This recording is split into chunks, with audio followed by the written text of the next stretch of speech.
¿Qué iniciativas se están desarrollando actualmente en Colombia alrededor de este tema de la movilidad sostenible?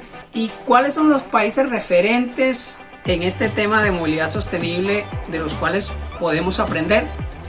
Bien, Bogotá inició durante la pandemia el apoyo a reforzar los carriles exclusivos de bicicleta, pero desde hace mucho tiempo atrás ya Bogotá había apostado por la bicicleta y construyó 450 kilómetros de red, siendo la red más grande de Latinoamérica en este modo de transporte. También con el desarrollo de los sistemas de transporte masivo en Colombia, con los sistemas BRT, buses rápidos de transporte público como Metroplus en Medellín, Transmilenio en Bogotá y todas las otras 5 ciudades que tienen estos sistemas. Se ha venido haciendo una apuesta por la movilidad sostenible porque aparte de esos proyectos también se han desarrollado redes camineras con andenes mejorados, por ejemplo, para el proyecto Metro de Medellín y el Transmilenio de Bogotá.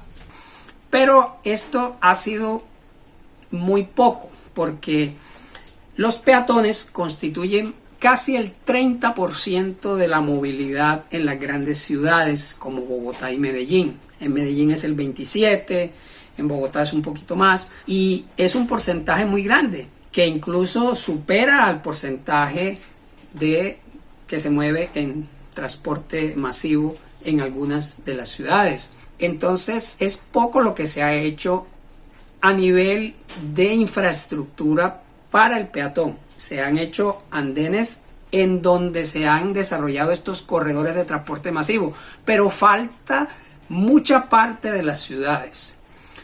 La red de una ciudad es muy grande y tienen muchas deficiencias. En un estudio que hicimos en la Universidad Nacional para la ciudad de Medellín, en el Plan Integral de Movilidad Sostenible, encontramos que más del 50% de los andenes en las vías principales se encontraban en un mal estado. Entonces, hace falta mucho en el tema peatonal. Por otro lado, hay ciudades que están apostando también al cambio de combustibles. Hace poco Bogotá hizo la renovación de toda su flota de buses del Transmilenio y también lo está haciendo del SITP, incluyendo buses, aunque sean diésel, pero Euro 5, Euro 6, de mucho menos nivel de contaminación, y ya se están introduciendo eléctricos. En Medellín también empezaron a introducirse buses eléctricos, aparte de los sistemas eléctricos que ya se tienen con el metro, el tranvía, los metrocables y las escaleras eléctricas. El uso de bicicletas públicas, como ocurre en Medellín, también es una apuesta por la movilidad sostenible. Así que hay algunos esfuerzos, pero todavía falta extender esto aún más y ganar mayor cobertura para que no solo sean unos corredores. En cuanto a países en el mundo de los cuales podemos aprender, hay muchas experiencias, pero no se pueden copiar porque son contextos diferentes, pero sí se puede aprender lecciones para adaptarlas en lo que se pueda en nuestro entorno o nuestro contexto.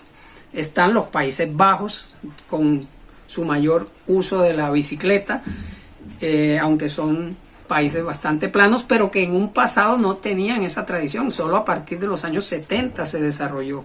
Están otros países como los países escandinavos, Noruega, Suecia, que tienen unas apuestas importantes por la visión cero de accidentes, por la sostenibilidad, por sacar los autos del centro de la ciudad hacia una zona periférica donde los pueden parquear para lograr que los centros sean más caminables y para el transporte público. También están ciudades de Alemania, de Francia y algunas ciudades españolas que también están apostando por cambios para mejorar la movilidad, pero hay que tener cuidado con las comparaciones porque también son países que tienen ya hace mucho tiempo redes extensas de metro como Berlín, como París, como Madrid. Estoy hablando de redes de 300 y 400 kilómetros que hacen posible poder reducir algo de la movilidad motorizada en superficie para que la gente se mueva en subterráneos o en estos corredores de transporte público, cosa que acá todavía no tenemos, por lo tanto no se pueden hacer comparaciones a la par, pero sí mirar la filosofía de los objetivos hacia dónde se camina en estos países y en estas ciudades.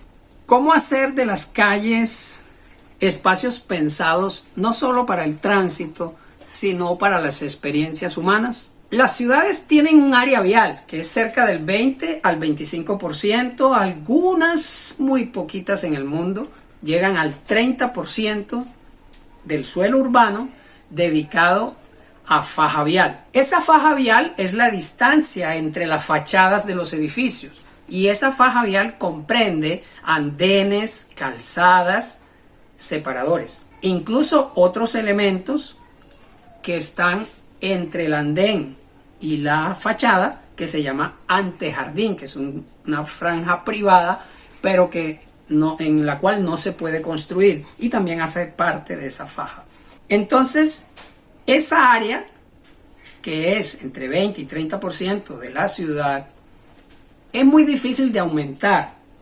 Ya en muy pocas ciudades queda suelo para hacer nuevas vías, excepto que declare áreas de expansión hacia la periferia y por allá las trace. Pero ya en lo que está consolidado es muy difícil porque habría que tumbar edificios o manzanas enteras para poder ampliar las vías. Entonces, ese espacio escaso vial hay que aprovecharlo muy bien y saberlo distribuir para todas las necesidades. Las vías las hay de varios tipos: arterias, colectoras y vías de servicio. Las arterias y las colectoras son el 30% de la longitud total de la malla vial. Por ejemplo, en Medellín hay 2.500 kilómetros y una tercera parte, casi un 30%, son arterias y colectoras, es decir, unos 750 kilómetros aproximadamente.